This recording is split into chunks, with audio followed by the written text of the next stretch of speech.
VOWR 800.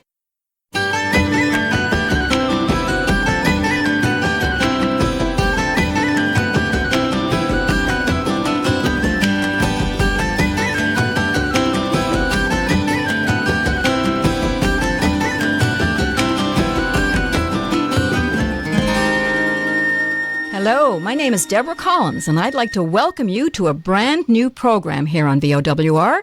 It's called Going Strong, and will celebrate Newfoundland and Labrador's unique culture and feature the musicians, artists, writers, actors, and producers that make our culture one of the most vibrant in the world. We've known for centuries that we have something special here, but our music, art, and literature really exploded in the 70s and 80s. And our culture became a force to be reckoned with, inside and outside our borders. It didn't hurt that we delivered it all with a wicked sense of humor. This program will celebrate it all. And I couldn't think of a better guest to kickstart Going Strong than a man whose name is synonymous with the province's music scene. You can't really think of one without the other. He's been playing guitar for 60 years, has been a member of such iconic bands as Figgy Duff, the Wonderful Grand Band, the 8-Track Favorites, and Fretboard Journey. And if you sing, he's the one you want to play for you. Who better to chat about our musical culture, past, present, and future, than Sandy Morris? Welcome. Wow. Who are you talking about? That was you. That was you. You're like Newfoundland's musical resume wrapped up in one person, you know? 6 decades and no sign of slowing down, and why would you? Why would you, indeed? Yeah. What would I retire to? People keep saying, like, you know, will you ever retire? To which I usually answer, yeah, sure, I'll retire when you pry that guitar from my cold, dead hands. I may quote. Well, one of the things I was going to ask you is, I mean, if you had not been a musician, what would you have been, or is that even conceivable to ask? It's perfectly conceivable to ask. And, of course, when I graduated high school and went to MUN, because in 1965, when I graduated Brother Rice and went to MUN, tuition was free. In fact, I think a couple of years later, by 67, they started paying us to go to university. So really, the world could have been my oyster. But of course, like most kids that are 15 or 16 years old, I had no idea what I wanted to be. I went into MUN as an English major. But by, my third year, I think I was so busy playing nightly. I mean, like, back in those days, you'd play for a full week and a matinee on Sunday. And then you'd go play some other bar the following week. So, we were trying to, with that particular band, trying to get 1 week a month where we could play a wedding or something so we get a few days to do laundry. So it was, like, incredibly busy. And my grades started to slip, and I went and saw my father, and I said, Dad, boy, I think I'm going to have to give up the university because my grades are falling apart, and I figure I can go back to university, but, I'm on a roll, and money's coming in. He said, how much money are you making?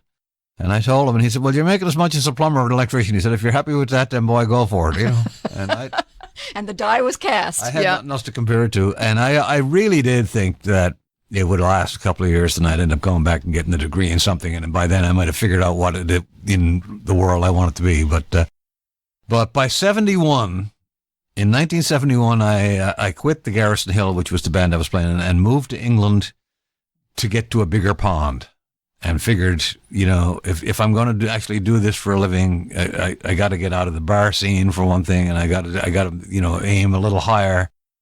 I mean, it was the 60s and the British invasion was going on, and London was where everything was happening. And I thought, and of course, when I went there, who else had moved but Lukey's Boat? Noel Din and I went to school together and had played in our first bands together. And of course, as soon as I got there, I ended up becoming a member of Lukey's Boat. So really, I hadn't changed.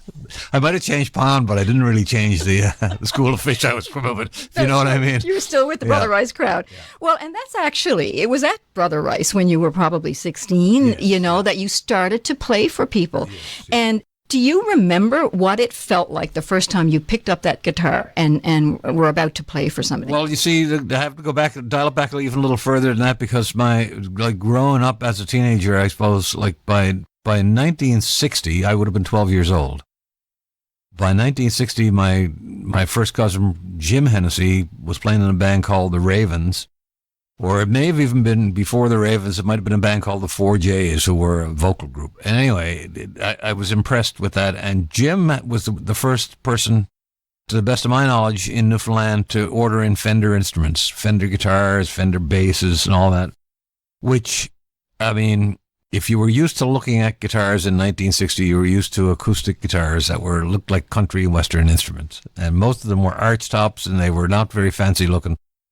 Fender guitars were really space age. They were like, I mean, you'd never seen anything like it. They looked like some kind of 60s car with fins, if you know what I mean. They really weren't what you were used to seeing for a guitar. And my cousin Jim would encourage me to plug it into an amplifier, plug it into an echo machine, and just play on it. Like, I didn't know any chords, I didn't know any notes, but he would just encourage us to fool around with the sounds, which is an extremely addictive thing to a 12-year-old. That's right. Yeah. Well, what was it, too, about the guitar, whether it was a Fender or an acoustic, that felt like such a good fit in your hands? I mean, can you put into words what it was that grabbed you? I can tell you exactly, like, the moment that it connected was watching Elvis Presley on Ed Sullivan, which would have been 56 or 57 maybe. I would have been alerted to the fact that Elvis Presley was coming on Ed Sullivan from my cousin Jim Hennessy, who was playing in the Ravens and knew all about rock and roll. And he'd say, you got to watch Ed Sullivan this Sunday night because Elvis Presley's going to be on. He's going to be the biggest star that you've ever heard of in your life. And there was Elvis. Now, I don't remember that particular broadcast specifically, but I don't think, if you were to look at it today, Elvis actually did much playing on that guitar. But it hung around his neck and looked pretty good. And there was just something about the whole electricity of that performance and the rock and roll music that came out of it. And, of course, then Jim would also have been turning me on to records by Elvis Presley and by Gene Vincent, the Blue Caps, and all the rock and roll and rockabilly stuff that was coming out. And throughout his career then playing with the Ravens, they played all the American bases, you know, Argentia and even Pleasantville, Fort Pepperell down here.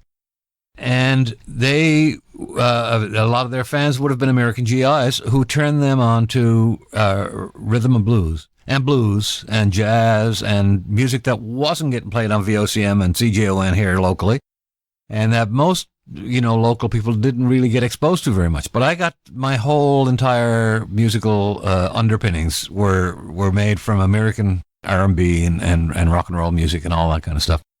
That was an enormous influence because, you know, I would go to like parties that when you're a teenager, you bring your own records. Everybody else was bringing records by fellas named Bobby Curtola and Bobby Vint and Bobby V, and all my records were by James Brown and Ray Charles. So early influences, yeah, very for early sure. Influences, right?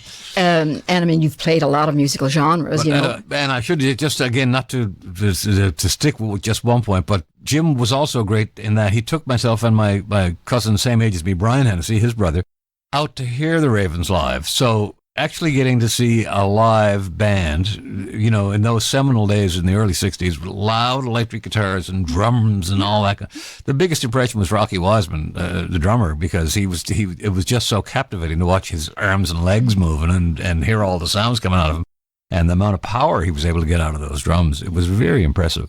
That impression, seeing Elvis and then hearing the Ravens and hearing them live and watching their lifestyle. They all drove Volkswagen Karmann Ghia sports cars.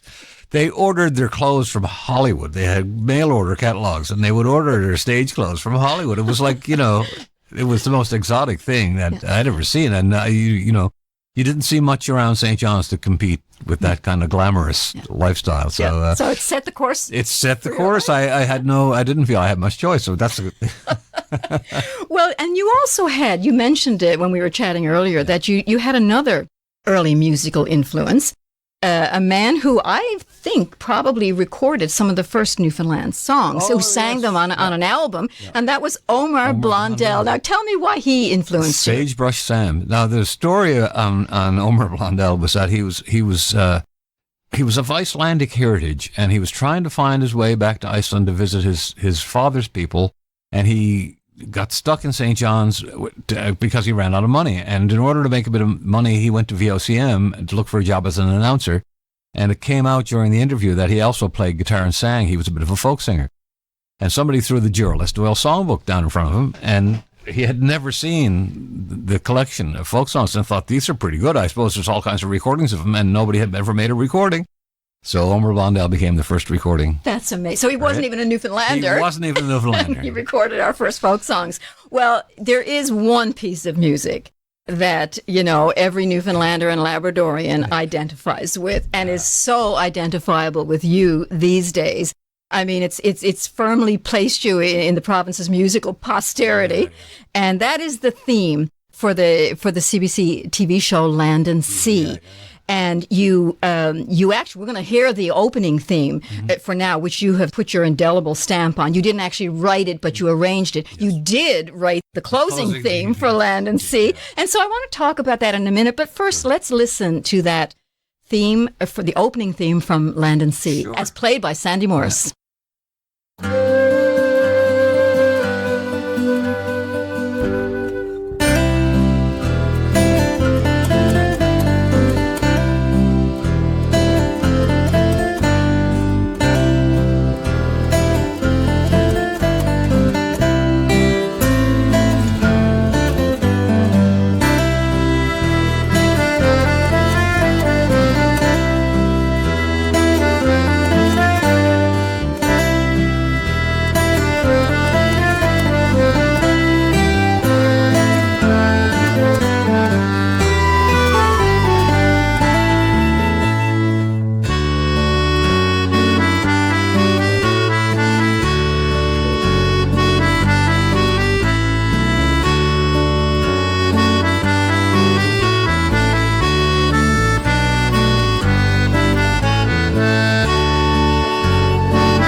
That, of course, was the iconic theme music from the show Land and Sea. And my guest today on Going Strong is the man who performed it, Sandy Morris.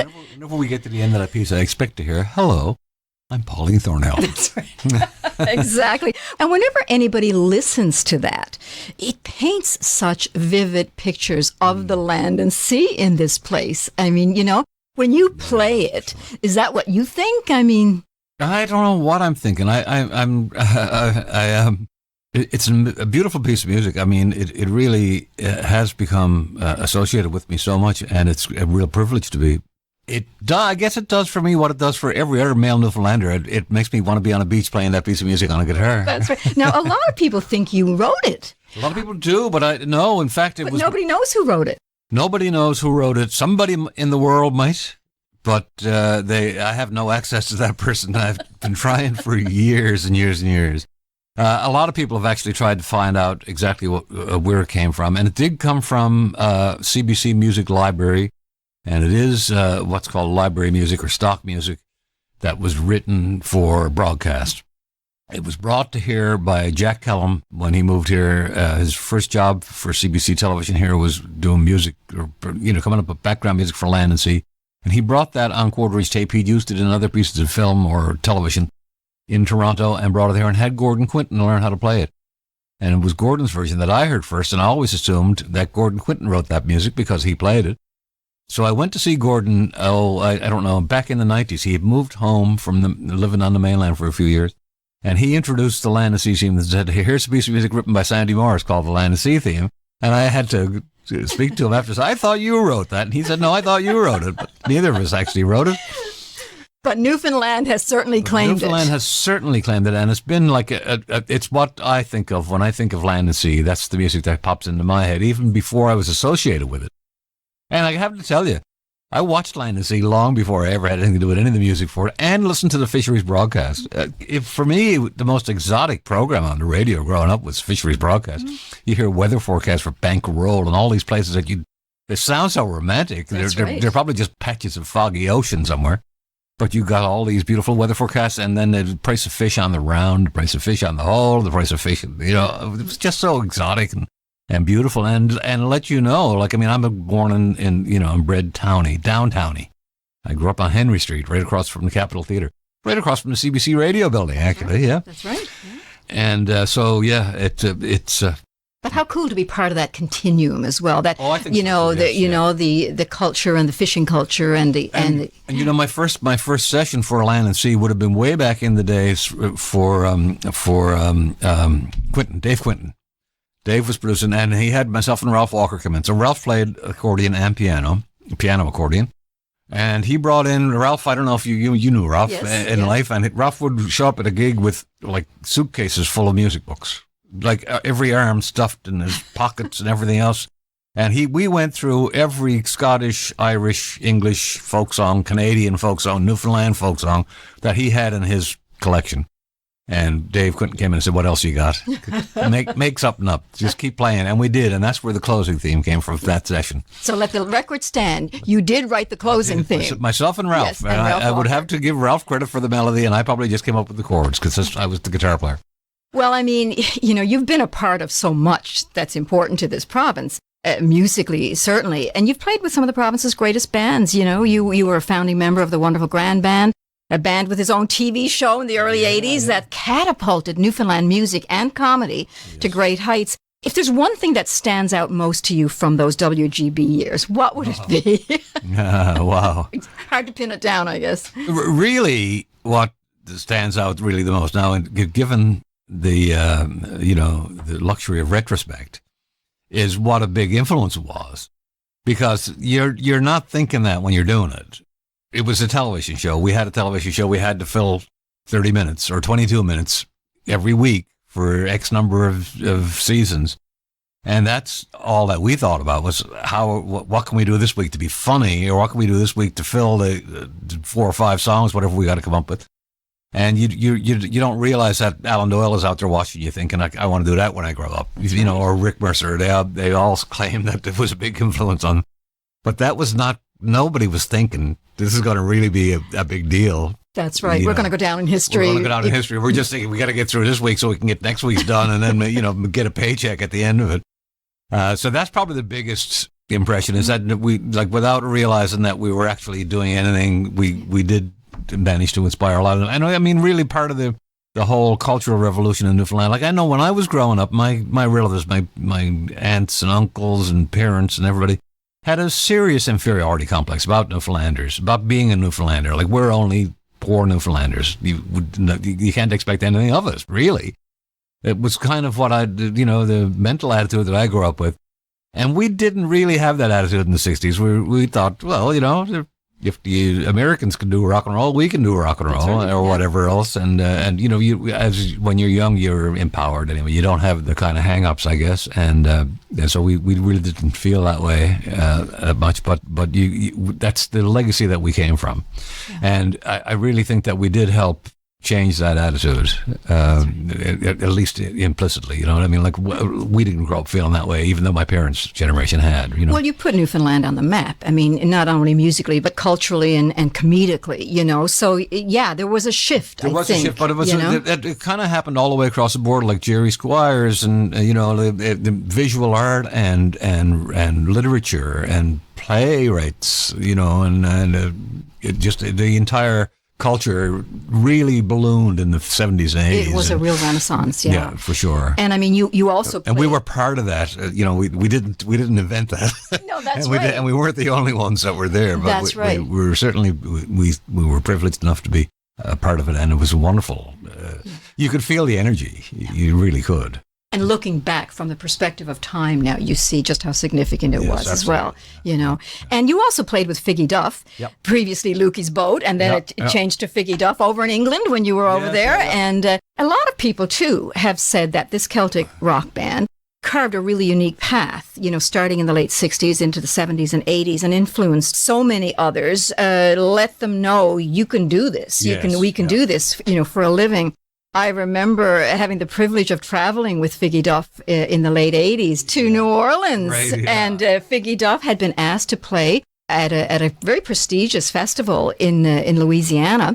I think it was called the New Orleans Jazz and Heritage Festival. It was indeed. Yeah, and I will never forget. There's certain moments that stand out, standing there in the southern sun and the warmth and feeling the warm breeze and looking up at you folks at Figgy Duff on the stage called The Spirit of Louisiana. That's right, yes. And all I could hear and feel was the spirit of Newfoundland. Yeah. And what a moment. It was. It was a great moment. I tell you, for me, on that whole trip, one of the gigs we played was actually way up in Bayou country, up around Lafayette, and it was a big local bar called Mulat's. And Emile was disappointed in New Orleans in that there was nobody in the French Quarter. Emile Benoit, of course, who was with you on the trip. Yeah, exactly. Yeah, and it was a big deal for Emile to go to New Orleans and play, because really. Those are the same people. The Cajun people. Acadian Cajun. Some of them ended up in Stephenville, some of them ended up in New Orleans. That's right. But he was disappointed in the French Quarter in that nobody spoke French. And there was in New Orleans there was nothing French at all. But when we got up to Bro Bridge was the name of the community, and the club was called Mulat's, and it was a great big sprawling dance club. And we were opening for a local band, and 7 o'clock, the doors opened, and the place filled up with families, grandparents and children, and platters of food, like groaning food. And everybody spoke French, and Emile was like he was with his own family. It was an amazing thing to see. And everybody danced, and everybody ate, and everybody partied, and it was an unbelievable experience. And it was like coming home. Yes, those geographical borders just melted away. And he was so contented that he had found his culture there after all the driving and That's right. And slogging through that festival, the New Orleans Jazz and Heritage Festival. What a sizable place, eh? Oh, it's amazing. Yeah, so many, 10 or 12 stages. And you couldn't hear one from the other. No, you couldn't. That's how big it was. And it was amazing. I mean, again, from the perspective of time and distance, what was the legacy of Figgy Duff? Oh, Figgy Duff really did change the bar. You could talk about raising the bar. Figgy Duff raised the bar for Newfoundland musicians, especially in terms of the amount of respect they showed towards our local material. Local composers like Emile and Rufus, who really, until Figgy Duff came along and started highlighting their material, I didn't realize there was anybody in Newfoundland composing fiddle music. How would you? Their standards were so high, and they worked so hard at making sure everything was perfect. They really did have a very high standard, and they set that standard for everybody else that followed them. So yeah. Noel and I went to school together. Noel and I. We went to Brother Rice, and we started grade 9 the same year, and we both got in trouble for not getting haircuts. By which I mean my hair was down over the edge of my shirt collar. Yes.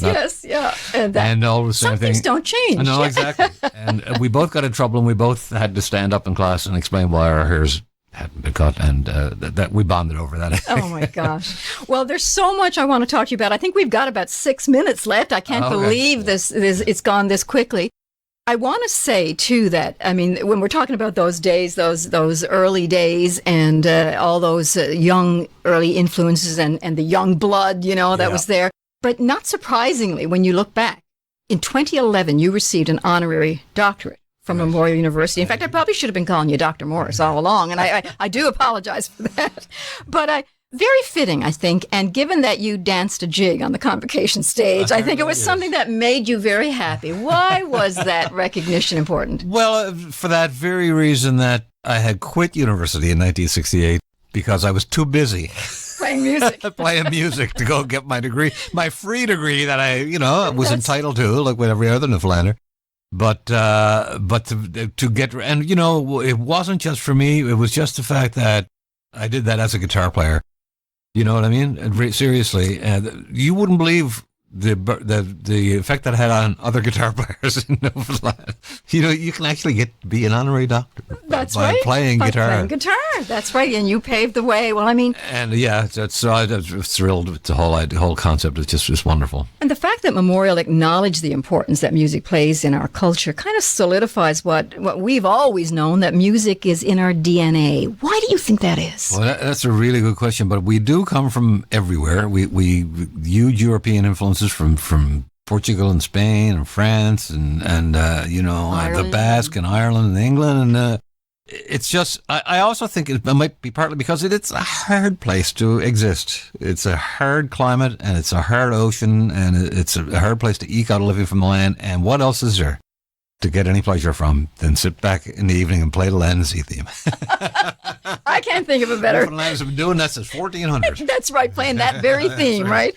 Well, you've played with hundreds of other musicians of all ages. I imagine you've mentored more than a few. You're like the godfather of guitar, If there's one thing that you're telling the younger musicians about playing and sharing the music of this place, what is it? Just to absorb everything. Just absorb everything you hear, everything you feel, and there are no limits. I'm a little bit taken aback sometimes these days at the concept of musical appropriation. For example, if you play something from somebody else's culture, that it's inappropriate. However, there wouldn't have been any rock and roll or jazz or blues or folk music or anything else if it wasn't for that interaction. And I think cultures rubbing against each other and sharing and expanding on each other's feelings, thoughts, and talents is how we make progress. Yeah. And I guess when you find something that you love as much as you do music, the well just keeps replenishing itself, doesn't it? I mean, is that what keeps you going strong? Well, certainly, I never fail to find some kind of comfort in music, whatever type that might happen to be, and both making it and hearing it. And it's just, and I don't even know what it is. I don't even know what music is. I don't know. It's not language. But it is universal because you don't need language to understand it or to relate to it. So trying to understand what music is, that's really what my goal is in life.